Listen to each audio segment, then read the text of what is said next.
চৌধুরী রাহাত নামে একজন জানতে চেয়েছেন শুক্রাণু বাড়াতে হলে কি ধরনের খাবার খেতে হবে, জানালে উপকৃত হতাম। আমরা সবসময় বলে থাকি সবার প্রথমে মাথায় রাখতে হবে যদি আপনার স্পার্ম কাউন্ট কম থাকে তাহলে অবশ্যই হেলদি লাইফস্টাইল মেনটেন করতে হবে।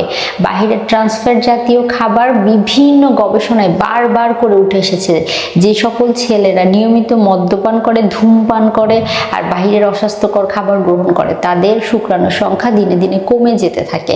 তাই অবশ্যই ধূমপান এড়িয়ে চলতে হবে। বাহিরের ট্রান্সফার জাতীয় খাবার অর্থাৎ একই তেল বারবার ভাজা হলে সেখানে ট্রান্সফ্যাট তৈরি হয়, এই ট্রান্সফ্যাট জাতীয় খাবার এড়িয়ে চলতে হবে।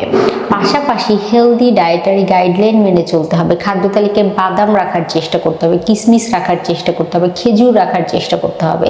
কাজু বাদাম, পেস্তা বাদাম, চীনা বাদাম, কাঠবাদাম, এই বাদামগুলো যদি আপনি নিয়মিত গ্রহণ করেন সেগুলো আপনার শুক্রাণুর সংখ্যা বৃদ্ধি করতে কিন্তু ভালোভাবে কার্যকর ভূমিকা পালন করবে। এর পাশাপাশি হেলদি লাইফস্টাইল যদি আপনি মেনে না চলেন কখনোই আপনার শুক্রাণুর সংখ্যা বাড়াতে সেটি সাহায্য করবে না।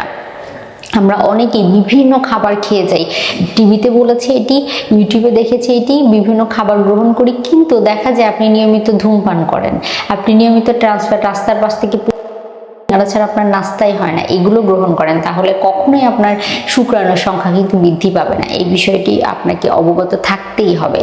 তাই হেলদি লাইফস্টাইল মেনটেন করবেন। পাশাপাশি আমি যে সকল খারাপ